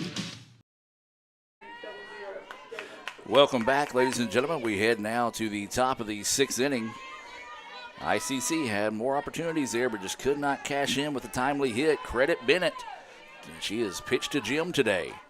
Is that pitch in there for a strike? And, Michael, you look at it, when you're Bennett, you come in and you're facing one of the top, your counterpart is one of the top pitchers, not only in the league, but in the country. Mm-hmm. she's pitched well today. Yeah, she's done what she needs to, and great, like you said, great defense backing her up has been all that's been needed. ICC able to take advantage and on an error only get one pushed in there in the fourth. But other than that, not an error, excuse me, a sac fly. Yeah. Other than that, I mean, ICC's not been taking advantage of her. 1-1 is the count.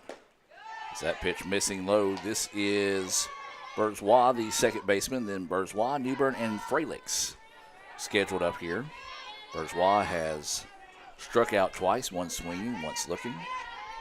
2 of 8 Renaissance Bank strikeouts by Montgomery. And that one in there for a strike. Again, kind of have to pause for a second to see what the calls are today. And it's been one of those where the batters have kind of had to adjust and have struggled to do so. Waiting the 2-2 pitch here. This one fouled off. We'll stay at 2-2. And on the other side, you credit Montgomery for, not being rattled by a moving strike zone and just pitching hurt game. 8 strikeouts, only 1 walk, the 1 run being unearned, as that was due to an error advancing a runner. There's a liner to the third baseman. Shands knows she's got time. Zips it over for the putout, 5-3 for the first out of the inning. We're in the top of the 6th. 1-1 is the score. It was a perfectly executed sac bunt back in the second that got a run across for East Mississippi. And then it was a unconventional sacrifice fly. It was a sac fly to the shortstop that got the run in for the Indians. That pitch missing low. 1-0 is the count. It was Shands who drove in that run. And that's where we're at right now with that Renaissance Bank scoring update. Big, healthy swing and a miss there by Newbern. Got her to chase that one dropping away on the outside corner. She is popped up to the third baseman and lined out to center field.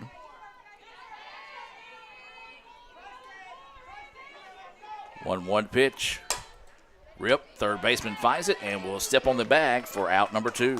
Great job by AB, but just not letting that one jump up on her like one did in game 1. Just snatched it in, took 1 step over to the bag and got the second out. So now this will be Fralix coming to the plate with 2 outs and nobody on. She singled and scored a run back in the second, struck out swinging in the fourth. That pitch falls off the table a bit too soon. 1-0 is the count. Going back to Shan's RBI sac fly there. Gives her 36 on the year. Ties her up with Marlar as they have the team lead in RBIs. That pitch in there for a strike. 1-1 now is the count. Yeah, I think Montgomery's done a good job. She's going more towards the middle of the plate now, but the way the game's being called, these batters are not expecting these pitchers to really give them any meat here to swing at. Is that one called a ball? And that really gives you even more advantage as a pitcher because you can work those outsides where he's been happy, but then you can come back and surprise the batter. Yeah, it's been one of those days where the batters have had to be guessing all day today. 2-1 pitch. This one popped back off the netting. Now we'll even things up at 2-2. And we're not taking anything away from Montgomery or Bennett. With the way the strike zone's called, they've done good. They've figured out what's worked somewhat for the home plate umpire, and they've taken advantage of the unique strike zone. 2-2 pitch. And right down the middle for strike 3. A clutch Renaissance Bank strikeout there. A 3-up, 3-down, top of the 6th. That is the 9th Renaissance Bank strikeout of the game for Montgomery. We'll take a break. Let's hear from Renaissance Bank and be back with more right after this.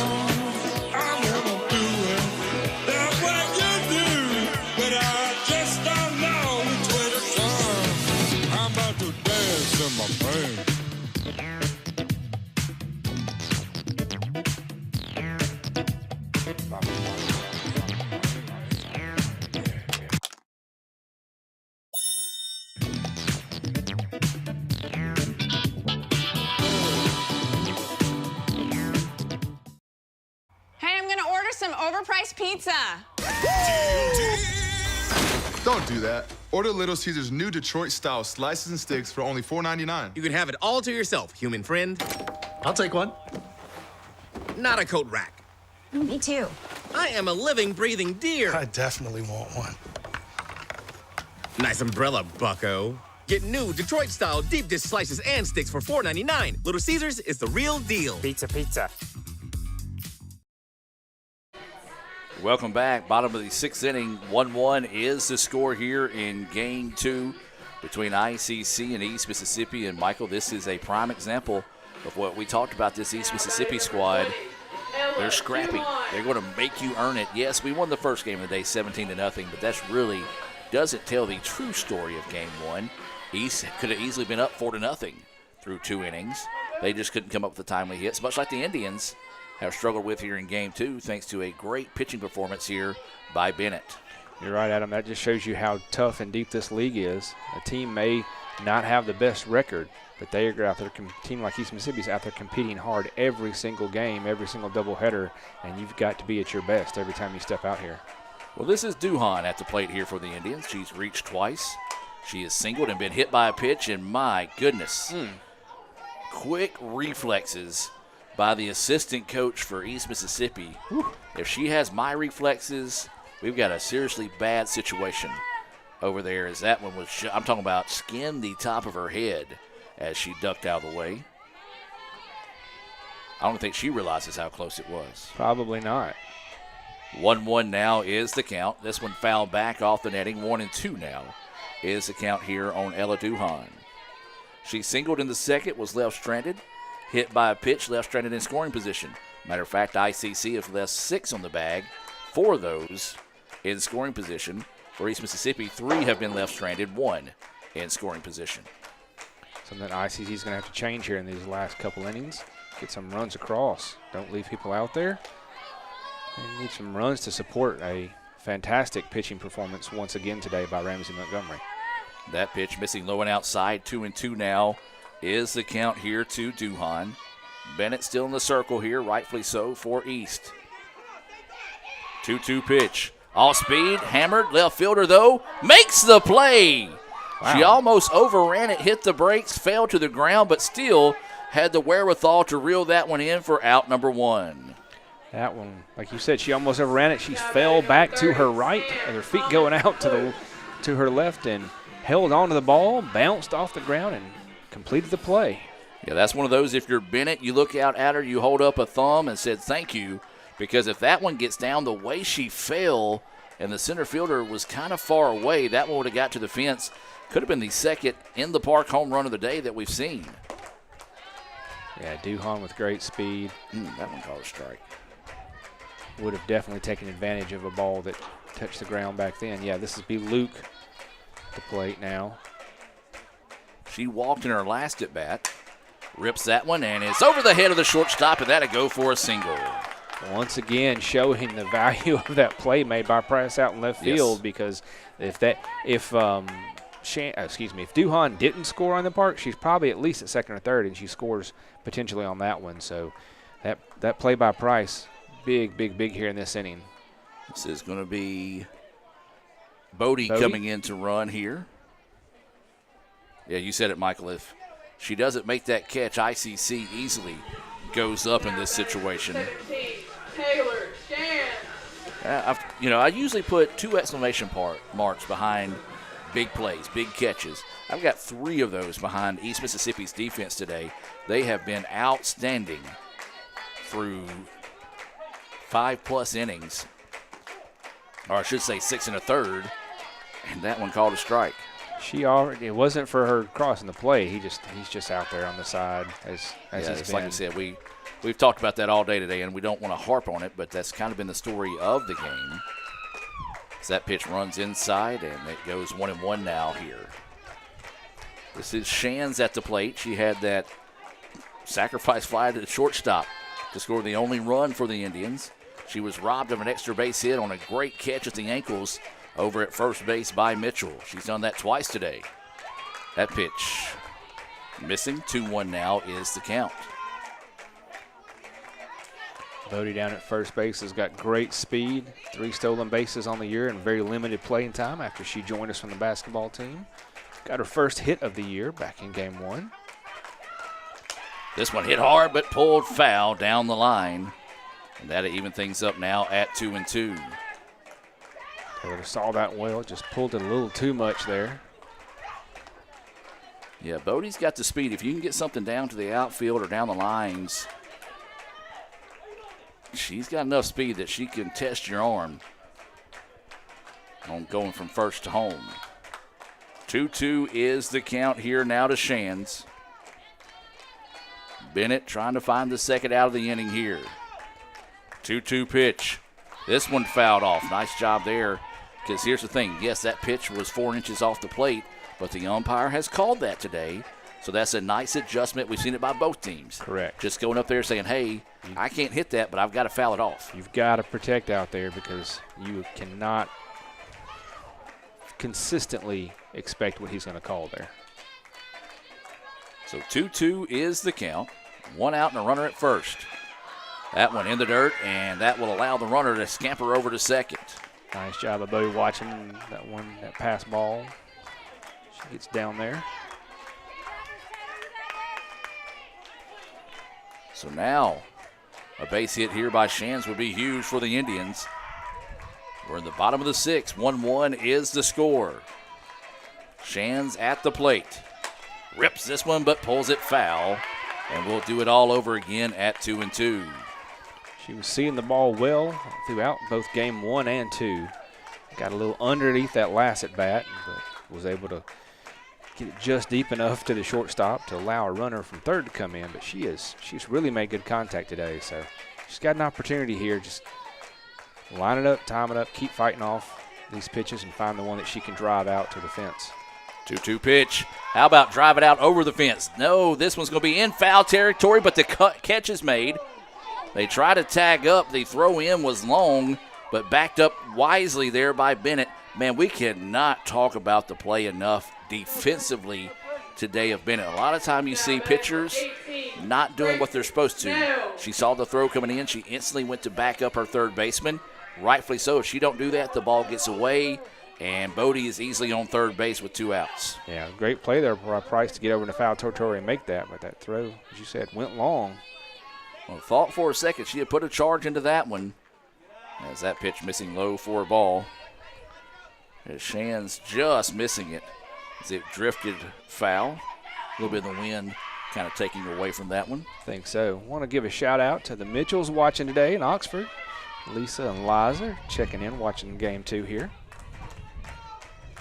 You hear that wind picking up a ground ball. The shortstop finds it. Throw across the way is in time, and East Mississippi gets out of the jam on a great play there at short by Sozier. So 1-1 is your score. We're going to head to the 7th, and we'll be back with more right after this on the ICC Sports Network.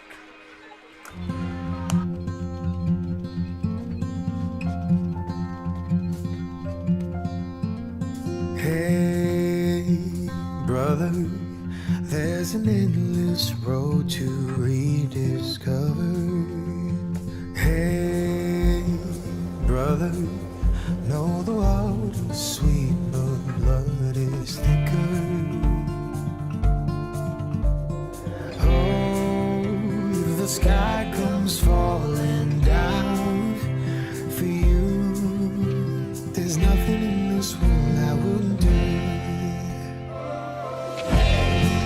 What if I'm far from home? Oh, brother, I will hear you call.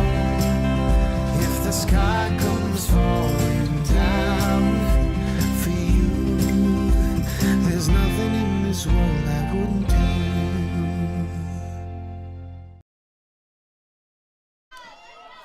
Welcome back as we head now to the top of the 7th inning. 1-1 is your score here in game 2. It's Mitchell, Price, and Boulware scheduled up here for East Mississippi. Mitchell is 1 for 2 on the day. Did reach on an error, so she's been on base twice. Takes that pitch for a strike. She also singled in her other at bat and has had great defensive play, both snatching liners out and picking balls out of the dirt, backing up her other fielders. So she has been very strong defensively. Yeah, both those line drives that she called, I've got my exclamation points behind them. One was to the left side. She grabbed the ankle to cut down 2 runs. The other one to the right side. And the way she reacted, as there's a grounder right to the first baseman, that'd go for an out. But yeah, to finish that thought, the way she reacted was like, it's a Tuesday. It's what I do. And so she got that ground out there for out number 1. So now this will be Price coming to the plate. 0 for 1 on the day with a sacrifice bunt. She struck out to end the 4th. And so she'll dig in here. She made 2 great defensive plays in the bottom half of the 6th to rob ICC a chance to get ahead in this game. This one popped up into the stands. Oh, right up into the Jim Ingram party deck. I'm not going to call her out, but I think Mrs. Shands tried to duck out of the way of that one. Don't blame her. She looked a little bit nervous. Those nerves probably carrying over from the game. Didn't want to try to get after that one there. So 0-1 is the count here to Price. Couldn't check her swing. 0-2 now is the count to Price. You said it, Michael. She was trying to run after the ball, overran it, stopped, failed, but still caught the ball. If not, ICC's probably up 2-1 right now. That pitch missing low and outside. Not a bad spot to miss with the throwaway pitch. 1-2 now is the count here to the left fielder, Price. Yeah, that may have been the defensive play of the afternoon for either team. So waiting the 1-2 offering here from Montgomery. That one's in the dirt, gets away, nobody on base to have to worry about there. 2-2 now is the count. Both these dugouts getting fired up here, trying to energize their team here in the 7th inning. There's 1 out, nobody on. 2-2 is the count here to Price. Montgomery looking for her 10th Renaissance Bank strikeout of the game. Pitch coming, and she gets it. And number 10, right on cue. She averages, coming in today, 11 just slightly over 11 strikeouts per 7 innings, and so she's on her normal pace. Thank you. I couldn't get it. So 2 away now. Looks like we may have a new batter coming in this situation here for East Mississippi. And this is going to be number 5 coming into bat. This is going to be Dalen Earls. So Earls coming in to bat in the DP spot. First time we've seen her today. She's a freshman out of Morton. She's listed as a pitcher/infielder. Getting her first at bat of the day. Michael, got some stats on her? Sure. She's had limited plate appearances, probably pinch hitting, like you said, and pitching as well. She's batting .333 in those plate appearances, though, with 5 hits, a double, and 1 RBI on the year. First pitch missing low for a ball. 1-0 is the count. And that one in there for a strike. Well, the traveling circus of the strike zone continues to travel. Yeah, it's one of those that he has called very few in the basement. A strike, but boy, he's been rolling on the river today, as he has had about a 5-inch jam off the plate. This one's going to be fouled off, and thought Coach Owens was going to try to make a play on that one, the way he sprung up off his bucket over there, and now the count goes 1-2. Look, people laughing at that. Carson's quite athletic. Oh, yeah, we've seen him make a number of great plays out there when he's coaching the third base box. I've seen him play volleyball, pickleball. I've heard about his pickleball prowess. He can play now. 1-2 pitch. And that one missing outside. 2-2 now is the count. For those of you who weren't with us in Game 1, Adam teased a little surprise for tomorrow involving Coach Owens. You might want to share that again here in Game 2. Yeah, we'll talk about that after this pitch here. 2-2 pitch. Hit up the middle. Duhan's going to wait on it. Plenty of time. Throws over and gets it out. 4-3 for the 3-up, 3-down inning. Yes, ICC fans, or fans in general, tomorrow, April Fool's Day. So we had a little fun with Coach Owens early on this year, and we videotaped it, so that'll be put out tomorrow. We'll try to get it out somewhere around 10 o'clock. It'll be on YouTube. The video's too long to put on either X, well, put on as a standalone video. So, yeah, you'll want to be sure and check that out. We're going to take a break. Do the Indians have some magic in the bottom of the 7th? We'll find out as it'll be Partlow, Dawsey, and Fields due up for ICC. Back with more right after this. This broadcast is being brought to you by Renaissance Bank, Metro Ford in Tupelo, Little Caesars, Guaranteed Bank in Fulton, Tupelo Coca-Cola Bottling Works, Max Home, Bank Okolona, the ICC BSU, Samstown Market, the ICC Wesley Foundation, the ICC Alumni Association and Foundation, your Itawamba County State Farm Insurance Agent, Brandon Poland, and thanks to donations to the Sports Information Indian Club from viewers like you. Welcome back as we're going to head to the bottom of the 7th inning. 1-1 is the score. Do we have some walk-off magic here for the Indians in the bottom of the 7th, or will we go to extra frames? If you've been to any of our baseball games this year, you probably already know the answer to that one. Or if you've listened to any of Gore's broadcasts that he thinks are going to be normal games and they end up being 7-hour slugfests. It has been We've had a few of those here at softball, and not just baseball. We've had multiple. Had that 12-inning game with Gulf Coast. So Partlow will start us off here. She doubled, but was erased on, or excuse me, she singled and was erased on a fielder's choice in her last at-bat, grounded out 1-3 in her first. So Partlow trying to start us off here, swings on that one, fouls it off for strike one. Wasting no time trying to go out there and get that first pitch. So it's Partlow, Dawsey, and Fields. That trio has combined for 2 hits today. Dawsey's just been tough. She has been put out twice on great plays up the middle by Bennett defensively. And Fields has put a charge into 3 shots that have just been line-outs, and technically a fly out to center, which was almost like a liner. Yes. Center fielder made a great play to come in and get underneath that one. That last pitch called a strike, so 0-2 now is the count. Partlow's going to have to guard the dish. Looks at that one. Not a bad spot to miss there by Bennett, especially with a throwaway pitch there. She has pitched extremely well today, Michael. Yes, both pitchers can be commended for their efforts, and defense is backing them up. It's kept the hitters from both teams off balance. And then gets her to chase one there for strike 3, a Renaissance Bank strikeout. That's a big one, only her second of the day, but a clutch one for out number 1 here in the bottom of the 7th. So 1 away now, and this will bring Dawsey to the plate. She singled, was left stranded in scoring position back in the 5th, and it was put out twice, as we've already mentioned, on some tough plays by Bennett on some hard hit balls right back at the pitcher. Matter of fact, her last hit was right back at her, but was blistered at the ankles and got through for a base hit out to center field. Pitch high for a ball. 1-0 is the count. You're right about that being a clutch strikeout there for Bennett, because with Partlow and Dawsey being here, the speed, if one or both could get on, ICC would really increase their chances of pushing across that walk-off run, but you've already erased one of those with the strikeout. That pitch called a strike. 1-1 now is the count. 1 out, nobody on here in the bottom of the 7th. This pitch popped up. Left fielder's tracking it down in foul territory and will make the play for out number 2. So now the Indians down to their final out here in the bottom of the 7th. He's trying to force this game into extra innings. Now batting number 8, Victoria Fields. And this is going to bring Victoria Fields to the plate. Now she's due. She had that home run all day that tied up a game. She's 0 for 3, but she was robbed of a base hit by a great play over at first base by Mitchell.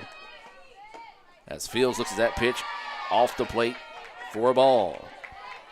And she is known for hitting the ball hard, putting things out into the corners and in the gaps. And that's the thing. You don't have to have the long ball in this situation. String together some 2-out hits here.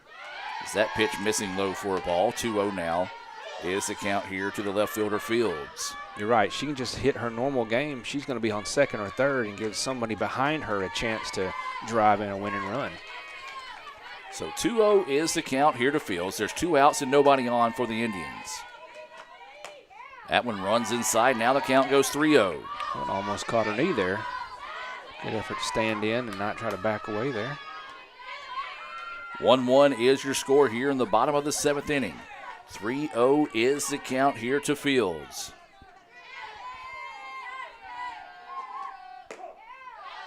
And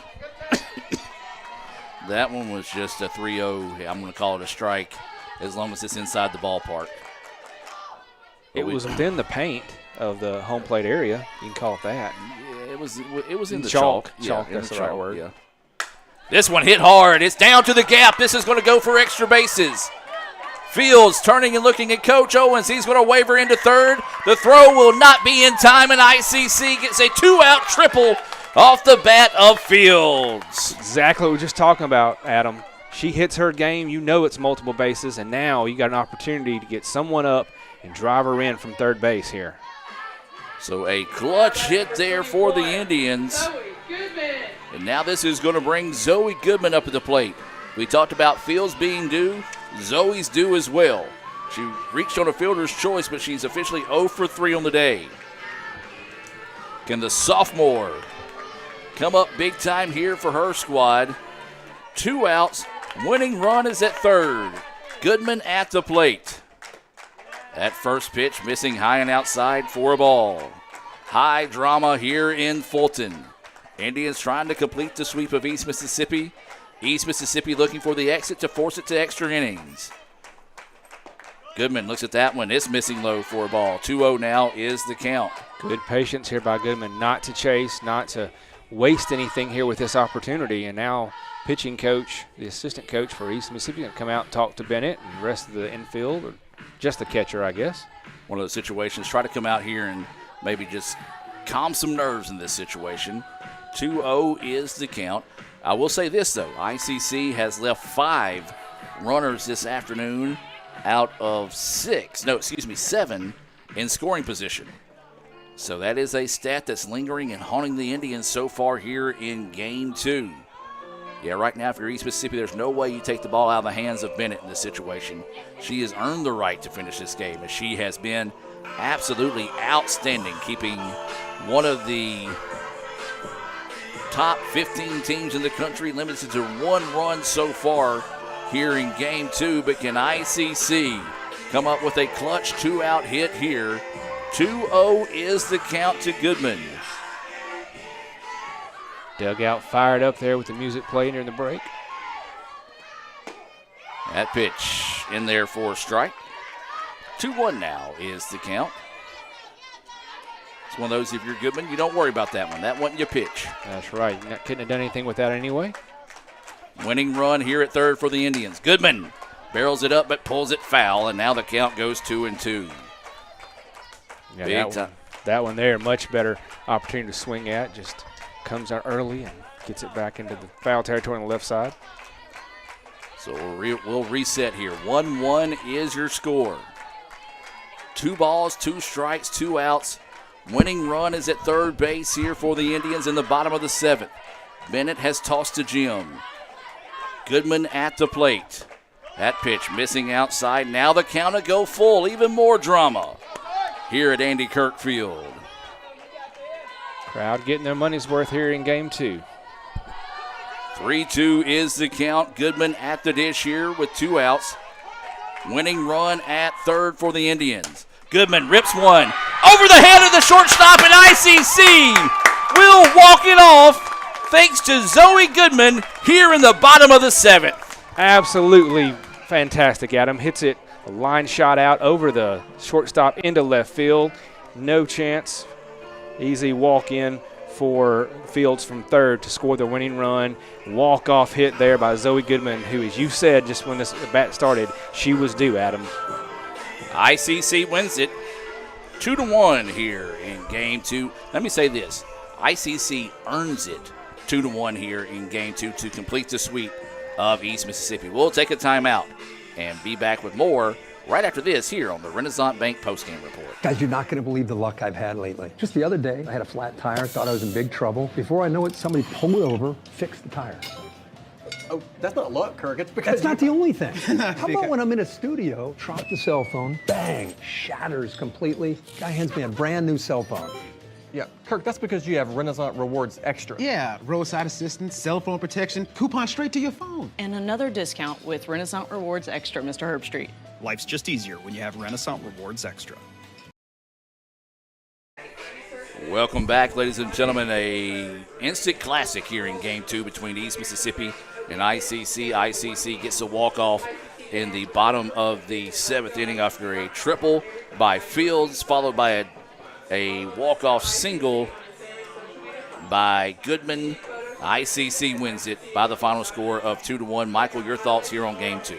Well, as I hate to have to say this, but the story of the game was the moving strike zone, and the pitchers were able to take advantage of that.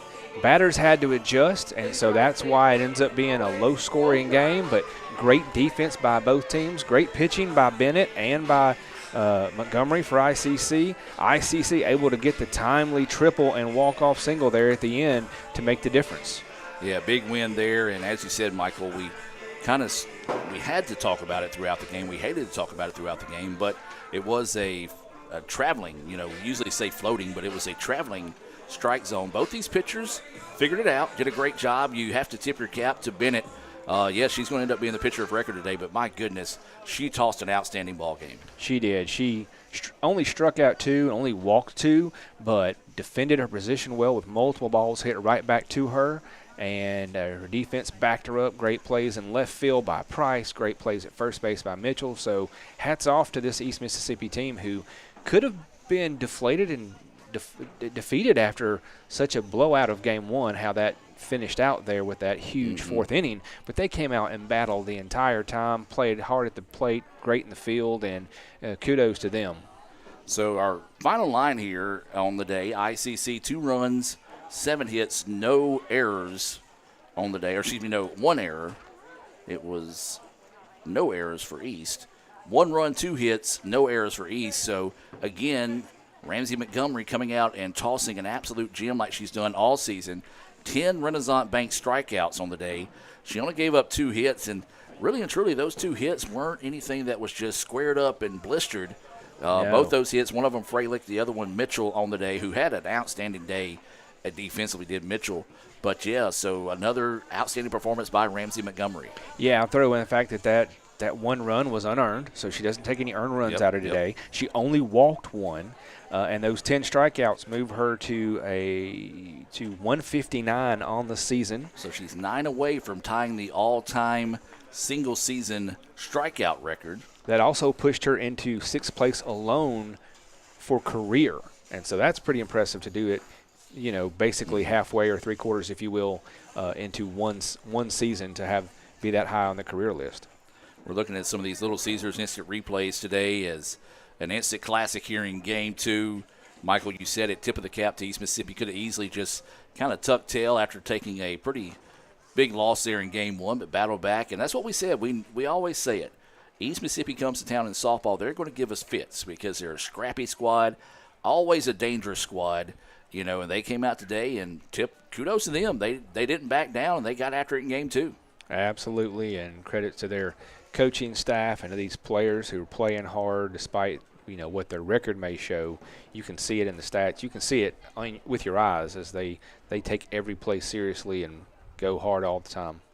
Well, we got a little bit of meat left on the bone here. We got to pick our Samstown Market star of the game, or maybe stars of the game. Depends on what you want to do there, Michael. So the floor is yours here for our Samstown Market star of the game. Well, I think we're definitely deserving of having multiple. Yep. ICC is not in the position to have the walk-off win if Montgomery does not pitch like she can, and she does, and she did today. The 10 strikeouts to 1 walk, no earned runs, so you got to give her credit, got to give her a star. But then the walk-off single by Zoe Goodman to win the game is obviously the difference in the game and the winner, so she gets the credit as well.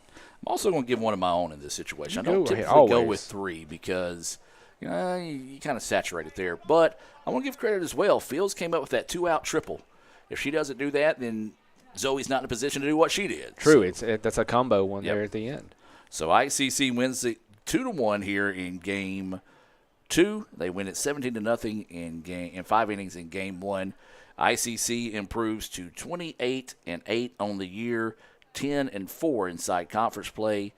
And East Mississippi, they slipped to 9-23, 1-15 in conference play. And I tell you what, folks, that is a deceiving 1-15 mark. So we do want to encourage all those East Mississippi fans, stay behind your team. Man, they played hard today, and they deserve your support every time they take the field. ICC will be back here on Friday when they take on Pearl River, correct? Correct. Number 1 in the country, Pearl River, and MACCC leading in the standings, Pearl River. So a great contest with these ICC Indians, the great pitching staff we have, and the Bats, who you saw in Game 1, can get out here and come alive and come electric. It is Good Friday. If you happen to be off and don't have any family obligations, I believe we play at. I think it's 2 o'clock. But double check that here as we're looking. We come out and join us if weather permitting. Yeah, say here's another thing. There is 1 o'clock. 1 o'clock for okay. Game 1. So there is a chance for rain throughout the rest of the week. So we do encourage you to follow us on your favorite social media platform at Let's Go ICC and visit letsgoicc.com for any changes that may be made. Could be a time change, could be a schedule change altogether for Friday's softball game. But if you can't make it to the ballpark, we'll be right back here on the Red Channel. Well, Michael, any final thoughts before we wrap things up here from the ICC Alumni Association and Foundation broadcast booth? A great effort here today by the Indians. I mean, Game 1 ends up being a blowout, but you see Meeks overcoming the early base runners and pitching strong, the offense coming through, and not just the offense coming through, but the entire team, the starters, the bench players who got opportunities came in and made contact and drove more runs in. So that is great. And then winning this close one here at the end with the walk-off gives great momentum for this team who's split the last several series to get a sweep at home and be ready to take on a very tough Pearl River team that will come in here on Friday. Well, that's going to do it for today's broadcast. ICC wins Game 1, 17-0 in 5 innings, and get a walk-off in the bottom of the 7th by Zoe Goodman to pick up the 2-1 win here in Game 2. Have a blessed evening, and as always, Roll Tribe.